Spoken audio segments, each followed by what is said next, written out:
Good day, kids. Today, I'm going to show you how to make a bright and cheerful paper quilled sun for some awesome decoration. Grab your colorful paper strips and let's get quilling. Start by rolling your paper strips into tight coils, then shape them into sun rays.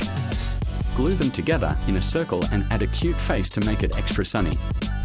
Voila! Your very own paper quilled sun is ready to shine. So, get creative and brighten up your space with this fun craft project. Happy crafting, mates!